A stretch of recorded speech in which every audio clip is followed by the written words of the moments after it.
Okay, so Falkor's recall is something that I've been working on a lot while I've had him. It's pretty much a foundational thing that I have to work on in my house because, well, for obvious reasons, I need to be able to move dogs around. And so what I'm going to be doing is using his name Falkor, and then when he turns and looks at me, is when I take my target out, and then I mark the moment that he comes and hits his nose to my target, and then I'm going to reward that. So I actually started the first day I had him. I wasn't doing any nose targets. I was doing, well, I was kind of late. I would say the first 24 hours that I had him. I was doing a lot more just basic name response. So one way that looked sometimes is having several dogs with me and practicing, Boone, Falkor, I think you can see that, yeah. So basically, this is called a name game, is you're just practicing conditioning. So there's no distance to it, so I'm not adding a nose target. He just walked away, so I'm gonna try, let's see if we can do another rep. So, Boone, Falkor. Awesome. So that was great. He catches onto the pattern, and that just shows you a little bit of how I work on this with a dog who only just entered my house, who I just met for the first time. There's a lot of kind of priming them, and then I'll start mixing up the pattern. Boone, Falkor. So that time he actually walked away and then started to walk back right immediately as I called his name, instead of hearing his name and then pausing and then coming. So that was a lot better. I like that. He walked away again. This is really helpful, actually. Boom, Falkor. And he just came back. So that was great. And so I'm practicing a lot with zero distraction before I'm starting to add more distraction. And in this case, since we're in the house, I'm adding a lot of distractions that are just like home manners stuff. So, well, in one case, it's recalling out of play, so dog-to-dog play. That's a really big thing, and it really does translate to other houses that aren't multi-dog houses. So, for example, anytime that there's a big explosive feeling in Falkor's body, right? Oh, I'm so excited right now, lots of high arousal. That would be a lot like recalling out of play, because the body is super pumped and it takes a lot for that body to switch gears and be able to use the verbal center of their brain, which for a dog is super tiny and takes a lot out of them. Yeah, so I'll kind of show you what I've been working on. All right, so we got these silly goobers running around, being super silly.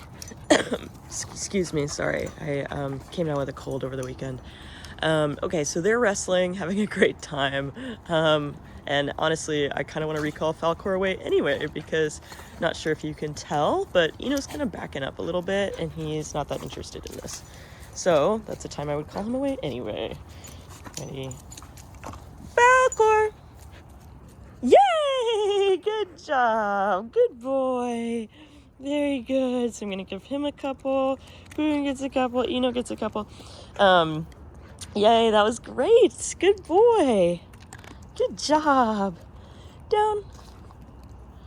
For play breaks, I've also been working on doing downs. So this is really important for things like working on adolescent, impulse control issues and jumpy, mouthy stuff, is you really want his body to practice a whole lot of, I got really excited, and then I was able to bring it back down. Good job, kiddo. Good boy. So I've really been working with him on those instances of when my body's excited, I can bring it back down, and being able to access that down skill even when he is really keyed up. All right, play's getting a little crazy again, and you probably noticed last time I had almost no distance between me, so it was really high distraction because he was playing, but it was really low distance, so I wanted to see if I could get something with a little bit more distance and maybe a little more impressive, and sure enough, it is time to call him again because he is being a 6-month-old. Okay, and then after he's been laying here for a while, which is lovely, again, I'm so impressed with this dog. I really like him a lot. I think you've done great work with him so far. Really good foundationals to be able to at least prevent harder problems from developing before you carry them with you into adulthood. So he's been absolutely rocking it. I love that he's willing to work for his breakfast too, even for stuff like this. One thing I'm looking at with him is mouth breathing versus nose breathing. You really want to shape towards nose breathing when you're doing like self-regulation type stuff always, but you'll see that when I got up and moved with him, kind of from one part of the yard to the other, he started mouth breathing and panting again. And then when I asked him to lay down and he knew that we were going to go back to playing up down, that's when I got nose breathing again. So that's really what you want to shape towards, is being able to go from that to that. There was a little nose breath. That was great.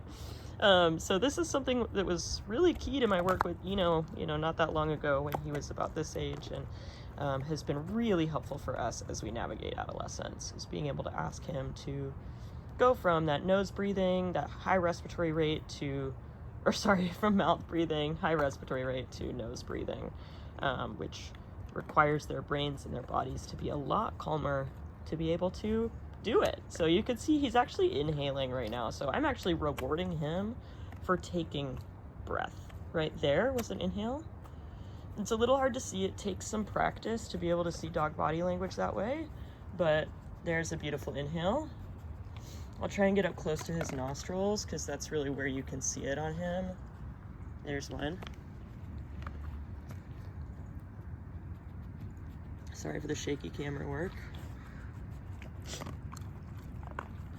It might also just be harder to see on camera. There was one. Good. So by rewarding him for inhaling, I'm actually able to shape toward deeper and deeper breath. Oh, that was better. And that has come really in handy for me with Eno, actually with all of my personal dogs I've ever had. I put this behavior on cue once I have it really solid. Okay, they literally just broke off of play, but now he's digging in the bushes, so I'd say that's about the same. Falkor! Good boy! Good job! Yeah! Right on! Right on. Good job, buddy. So I'm going to give him a scatter to reward for that. One thing you didn't see before I was able to start filming, before they broke out of play, is that he was getting really wild, just really fast paced, right? Anytime that you see play like really speed up a lot, that kind of tells you that the adrenaline level is getting a lot higher. And by giving him a scatter of his breakfast, we're kind of automatically getting some free, boon, thank you, some free calming stuff happening here. So anytime that there's a lot of licking or sniffing, their brains have to switch gears really hard. So it's easier for them to calm down if they can get some sniffing and licking outlets in. Just gonna feed my boys for being really good while I do this. And so nice little freebie there. And then again, we're gonna practice some of our downs after we finish chewing and swallowing. Good job, kids. Good boys. Ready? Let me make sure I have focus before you ask for a skill. Down. Oh no, I got blown off. Falkor, good job. I'm gonna do a nose target again, bring it back with me. I might get one of these first. I just did a hand signal for that. Oh, good job, good boy. So I did a sit hand signal, and he then sat, and then I switched to a down hand signal, and he laid down. So love that, and the fact that he blew me off tells me even more that it is valuable for him to lay down for a second before I release him to go play some more. Good job, kiddo. Good boy. So I can basically play up down with him, which is that game I think that you've learned in Calm and Focused, where he looks up at me, and then I toss a treat down. So this is a nice, easy way to keep him kind of in place for a second, which is just going to, by default, relax his body. Thank you. Thief. Good job. Good boy, Falkor. So we're playing up, down. I'm actually able to kind of move around while I do this with him, which is really awesome. For his age, he actually is really pretty advanced in this department, I would say. Unfortunately, you really are at the beginning of the roughest part of adolescence. So, my thoughts and prayers go out to you. But he is in a totally normal headspace, the amount of arousal that he has. And the fact that he's able to bring it back down and switch gears to this, where a trainer can even kind of walk around, he's not jumping up and mouthing me in those moments, that's really beautiful. I think it helps a lot that he has a good outlet here for that behavior, because that is very appropriate dog play. But it's not appropriate human play.